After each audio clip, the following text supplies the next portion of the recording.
Is there free will, or is it just an illusion? I'm Theo Thomas, and this is the Robustry channel. Thank you for joining me here today. And this is what we're going to discuss. Is there free will, or is it just an illusion? Now, those are actually two separate questions. And the answer to the first one is yes, there is free will. And the answer to the second one, is it an illusion? No, it's not an illusion. People who say that it is an illusion, or people who say that there's no free will, they don't really understand how free will works. And I'm going to share with you something that I gained in meditation over 20 years ago. And it really cleared everything up for me. For example, I want to be the president of the United States or the prime minister of my country, or I want to be the governor of my province or of my state. And people think, if I had free will, then I could do that.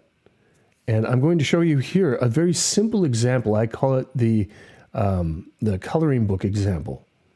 Now, you'll have to forgive me. I don't have a coloring book to show you. And even if I did, it really wouldn't show you the paradigm that I'm going to try to reveal here. And the second thing I need to apologize for is I'm not the artist of the family. That's my daughter, and she's not here right now. So I'm doing the best I can. So here's what I'm going to show you. First, this is the best example I could come up with. This little circle here, that's you. And I'm trying not to reveal the picture that comes up after that.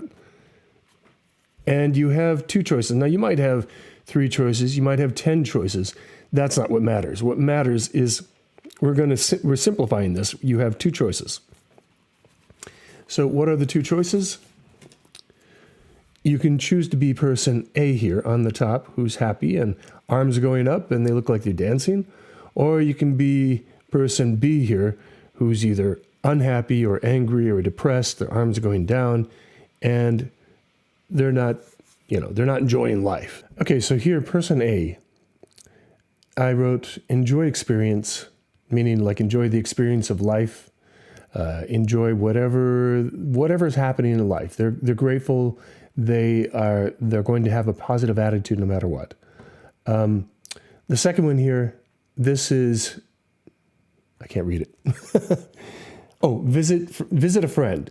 Visit a friend. Okay, so they're going to visit a friend, or it could be that they're going to work, or whatever. But whatever, these two are always, this is always connected to everything else. But I'm just using this as an example.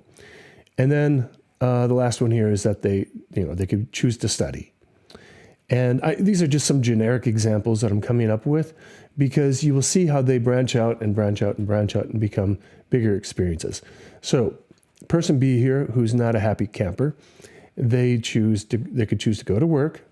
They could choose to have a drink, most likely an alcoholic beverage. They could choose that their life sucks. So I hope you're getting the idea here.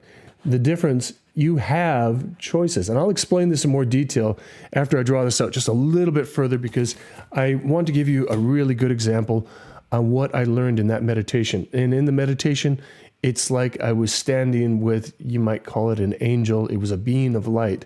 And they revealed this massive, massive drawing to me. Okay, so as I said, I'm not the artist in the family, and I only have one drawing here, but imagine that every one of these lines I have written here is a picture, an image. And as I read them to you, I'm sure that you'll get the idea. So person A, enjoy the experience. I couldn't write anything more up there, but I decided to focus on visit a friend.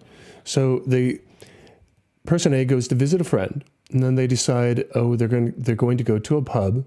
And at the pub, they decide that they're going to meet new people, and then they decide that they're going to dance. Now, there's going to be other options there too, like they could decide that they don't want to meet new people, they just want to sit together and, talk or whatever. Or maybe they're meeting other friends. Or maybe they decided not to go to the pub. They decided to watch a movie. So then they have the choice of comedy, mystery, horror, action.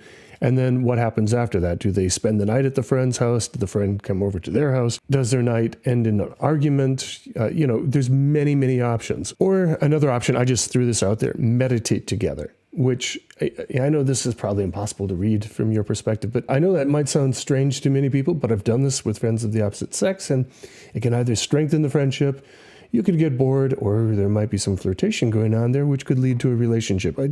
These are some examples, and I'll explain this better when I'm done with just trying to give you an example of how this works. Person B, I decided to focus instead of on going to work.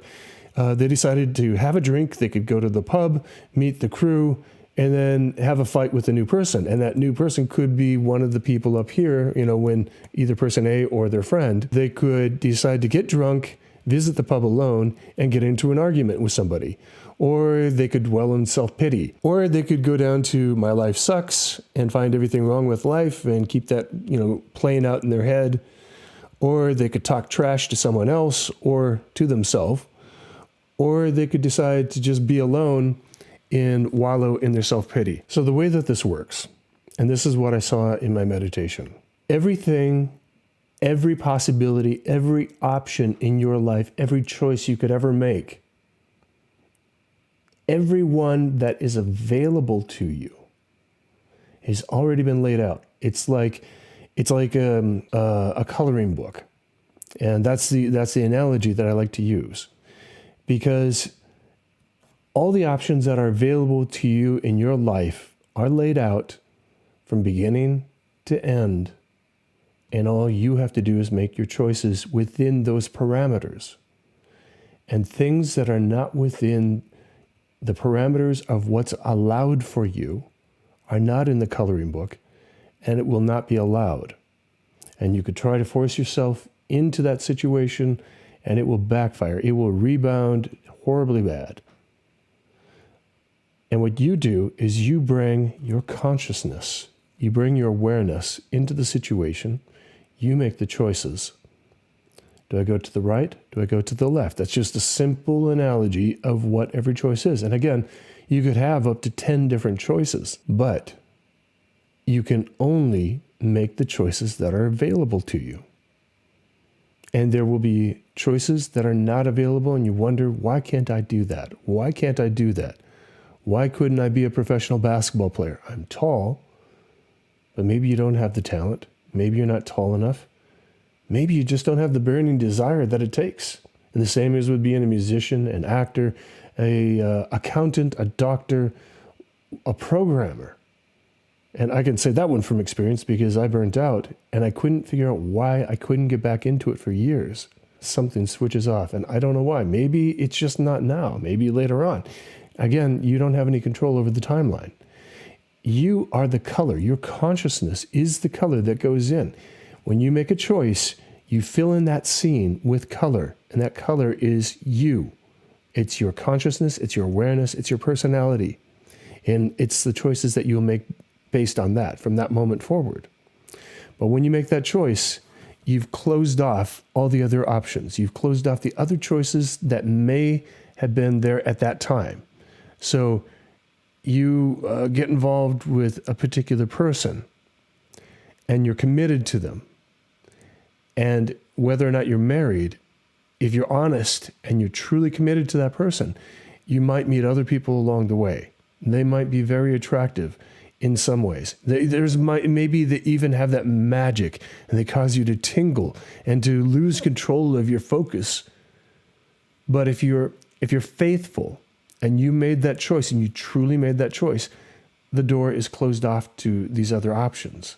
I use that as an example because that used to be the way that people thought. Now, of course, we have this idea of like, well, it's sad to be with someone else when the right one comes along. If you truly made a choice, you have closed off all the other doors. Let me use another example here. You're driving along in your car, you're on the motorway, and you know the exit that you have to take to get to your destination.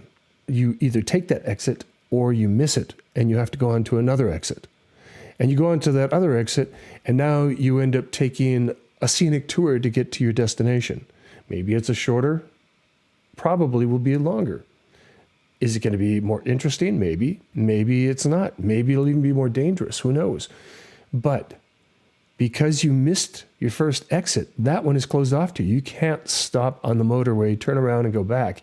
You must continue forward. And this is really how it is. Another example would be an elevator. You're riding up to a certain floor. Let's say it's the 25th floor. And the door opens at 20 and you get off And then just as the doors close, you realize I'm on the wrong floor. So now you either have to wait for the next elevator, or you have to take the steps, or you just stay there on the 20th floor and you've missed your appointment. I'm just saying, this is really how it is. I use that as an example because, again, with the relationships, people are a little bit too flexible and uncommitted these days. And that's an awful thing. That's an awful thing. I'm not going to judge anybody on that. I've made the mistake myself. But realize when you make a choice, a true choice, you have to think of it like getting off at the right exit ramp or getting off at the right floor. And it works the other way too. You got off at the right exit ramp. Now you don't have to go down to the next one. And in fact, you can't do it because now you've gotten off the motorway. So, is there free will? Yes, there is free will within the parameters of the choices that were laid out for you at birth. And some of that is genetic, the way that you look, how tall you are, how much you weigh, how smart you are, how you talk, the languages that you picked up, that's cultural. So certain choices are going to be cultural. And in some places, they will have such strict laws and limitations that you won't even be allowed to make a choice if you want to change aspects of your culture unless you leave that land. There is free will. You have the right to choose. And if you're being restricted by somebody else, you have the right to choose to stay under their control, or you have the right to leave. Free will, parameters are laid out, the top to bottom, beginning to end, all of that's laid out, and you have choices within that. And every choice, whether you stay to watch this video to the end, which it's already there, or you decided to end it earlier, you decided to get up and get a drink and you missed part of it, all of that, these are all your choices. And they all will guide you to your destination. And you might have one destination in mind, but you missed your exit ramp and you go down to the next one and there's no way to get back. So now you have a new destination. And that's how it works. Thank you for watching. I'm Theo Thomas. This is the Robustry channel. If you got something out of this, please give it a thumbs up. If you have any questions or want to discuss this topic, leave it down below in the comments. And hey, if you would like to subscribe, I would give you a thumbs up. Thanks.